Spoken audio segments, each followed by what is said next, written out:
रऊफ हसन ने कोई भी गैर कानूनी काम नहीं किया, बैरिस्टर गौहर खान का बड़ा दावा।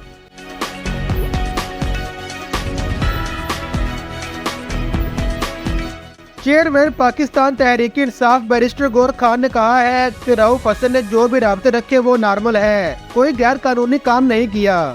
इलेक्शन कमीशन के बाहर मीडिया से गुफ्तगू करते हुए बैरिस्टर गौहर खान का कहना था कि रऊफ हसन पढ़े लिखे आदमी है, आर्टिकल लिखते रहे हैं, सहाफियों का सहाफियों से राब्ता रहता है, रऊफ हसन ने कोई गलत काम नहीं किया।